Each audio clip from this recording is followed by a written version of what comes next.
Hi, this is Srikant Devarajan once again here with an Agentic AI podcast. Oh, this is the small wall. This is the small wall. The small wall. நான் கெட்டு போன குட்டி சுவரு இதுதான். So today we're going to see a very interesting Agentic AI app. Um, this problem has been around for some time. We have various mechanisms, but generally in the past it was all manual. But right now we are going to introduce AI into the process. Let's get into it. உள்ள கருத்து சொல்ல தேவையில்லை மாப்புள்ள. கருத்து சொல்லி மாட்டிக்கிட்டா சிக்கி போமே ஆப்புல. Agentic AI for UI localization. We have written many applications. Most of them are in English, and there are applications that are with localization, and they support languages. Could be Spanish, could be Chinese, could be English, could be French, right? However, majority of the apps that are written have been in English, and translating them to a new language is not easy. Changing these existing applications to other languages is a big undertaking. The refactoring, the translation effort is not easy. So, in this podcast, we are going to explore the problems. We are going to see the technical issues, why we can't do this easily. And then we are going to talk about an approach, an architecture that you can easily implement it with agentic AI.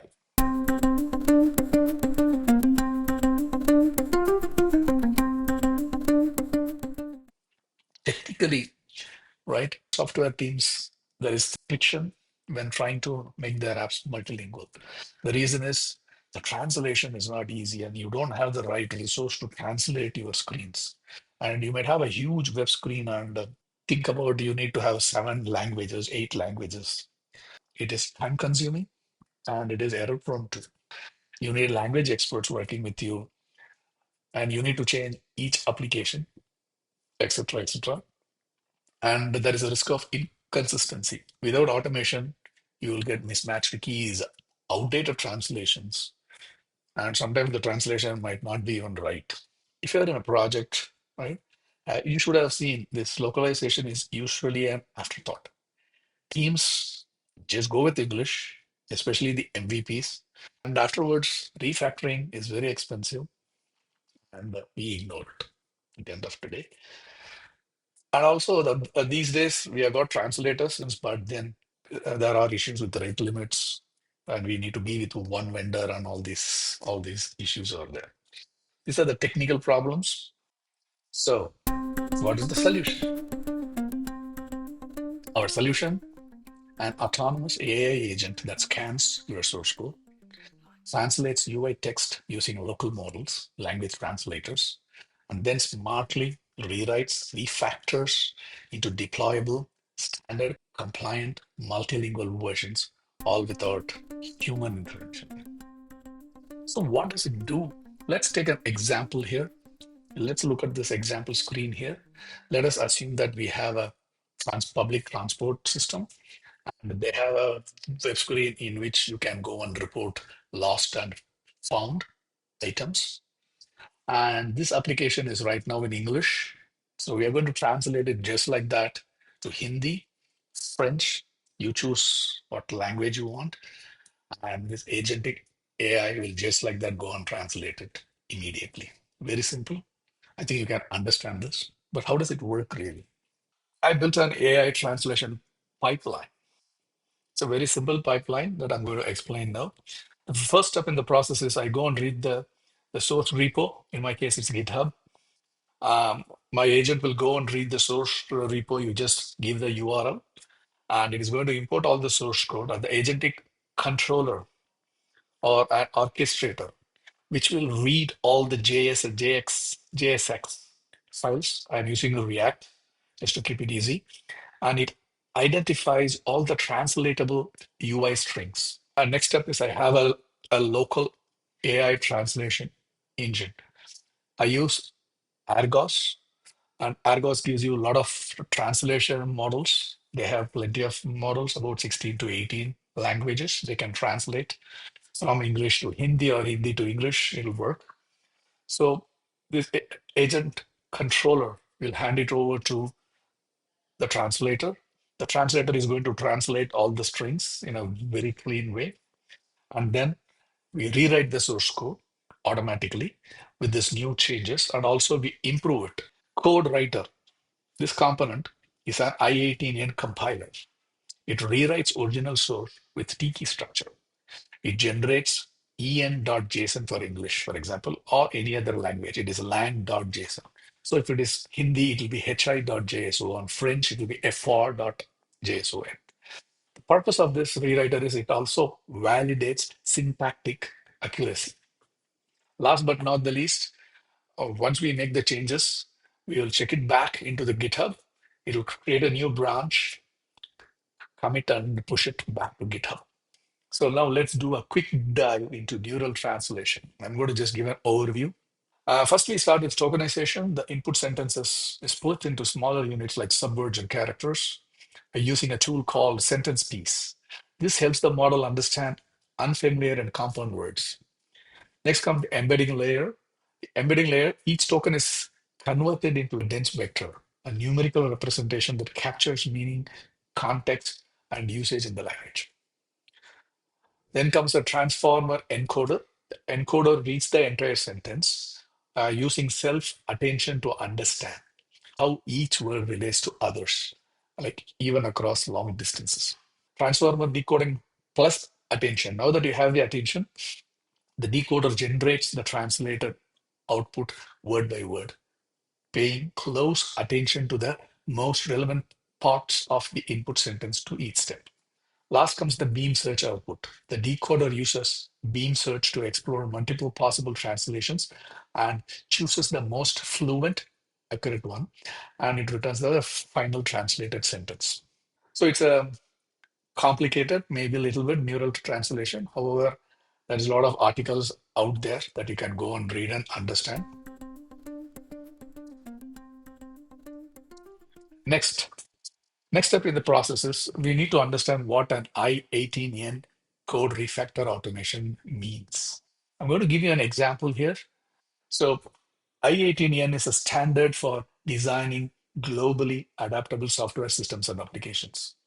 This standard ensures your product can support multiple languages, regional settings, cultural norms without requiring significant code changes for each specific market.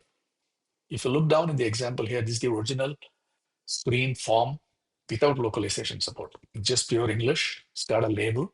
But on this side, you see a refactored I18N, which this agent injects into the existing source code. Like you can see here, T brand, and it is translated somewhere here in the source code, which you will see it soon. So this is the translation examples. These are the strings that our agent controller searched. And next we are going to see so here is an I18 translation example. So these are the strings the agent controller went and searched, picked it up from the source code. And then these are the same strings, but it is translated to French. So these are the two JSON files I was talking about, language.json, and this is how we store it. I will show it in the source code when I walk through the final output. You can see here we have a screen in English, simple public transport, lost and found, and here is a French translation. And definitely this is French. You can understand if you can understand French, but I don't. So for me, it is French.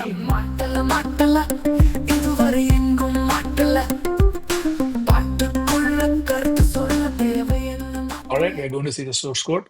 I might change my head towards this side because my monitor is on this side.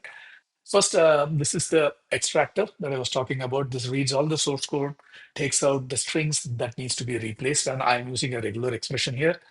We can make this more sophisticated. There are some changes I'm thinking, but not now. We can do that. We can also use LLM to parse this, but sometimes it hallucinates. So you'll have to be very careful to do that, but the old school guy. So I just use the regular expression to extract it out completely. And this is how it is extracted. The translator module will start to translate as you can see that this is Argo Translate. I'm looking for the available packages, and then whatever is the language of translation that I'm going to say, it is going to bring that model.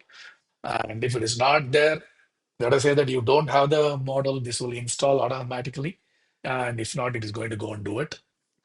And it will again translate the string quickly here.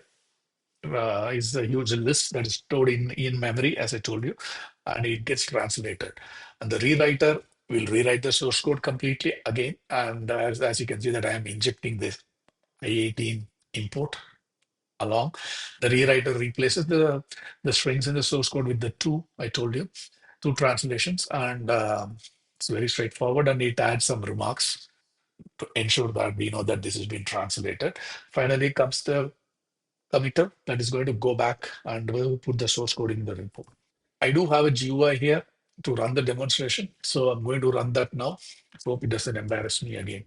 So npm start, I wrote a simple GUI for this, and I have a Git repo already here. I'm going to show you my Git repo quickly.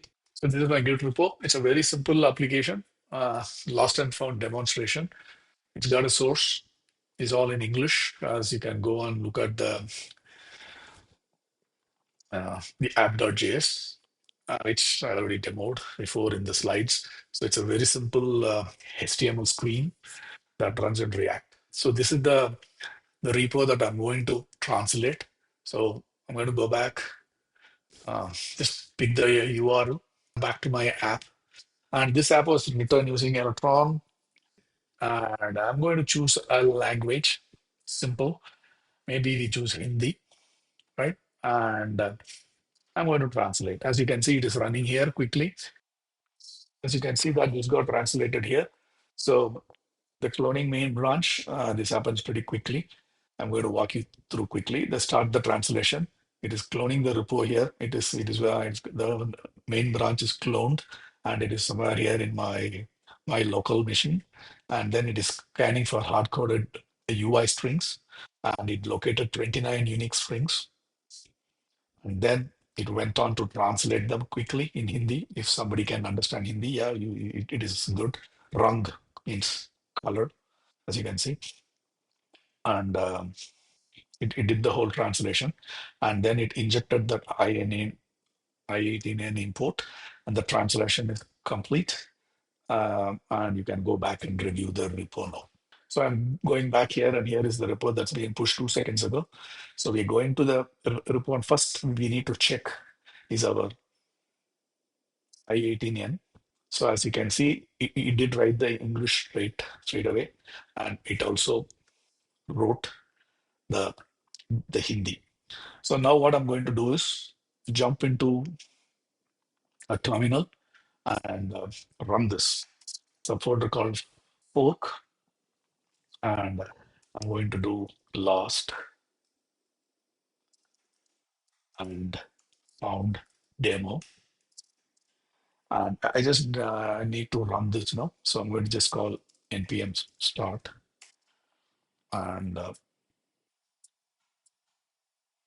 there you go. The whole page got translated. Pretty straightforward. And even the buttons got changed. And I do have other languages also, which I like to show. So let me go out of this and show you the Arabic one. But this Arabic one is not accurate. So uh, I don't know Arabic. So somebody who knows can tell me. So lost and found Arabic. npm start. You can see that it did convert it to Arabic. Maybe you should try a Hebrew version. It'll work. And let me show you a French version. So now we're looking into the French version. It's all same app. I'm going to npm start it quickly, and பாட்டுக்குள்ள கருத்து சொல்ல தேவையில்லை மாப்புள்ள கருத்து சொல்லி மாட்டிக்கிட்டா சிக்கி போமே ஆப்புல there you go. These are all French. So maybe you can check it and see. Let's try Google French to English and just put it here. It does work. Description of goods. So as you can see that it's working. So it's a very simple app, and is what it is This all is the about. small wall. Agentic AI. This is the small wall. The small wall. Now So get with the this, pona I'm going to kutti close my chuvuru. podcast. Hope you enjoyed it. I enjoyed doing this. And if you have any questions on agentic AI or anything to do with machine learning, AI, or any other subject, please reach me. I would be happy to help you or join the fun that what you are working on. Before going, I want to add that I have been working on my second novel, Charlie. Charlie is a fantastic story that happens in the 1800s. It's got a lot of humor, it's got mystery, it's got everything in it. It's a smaller novel than my earlier one. It's just about 150 pages, I guess. And I am hoping to release this by June of this year. And right now, the book is ready. It is being edited, and I'm going to add some enhanced audio for the audio book. I am working on this course, historical in nature, so it's more Western classical music, and it is in works. Hopefully, by June, I would have this out. Please like and subscribe to my channel. I would appreciate it. This is Srikant signing up. Bye bye. You are in the small wall. You are in the small wall. If your name's on the pink slip, you are in the small wall. If they cut no goodbye, you are in the small wall. If your patch stopped working, you are in the small wall.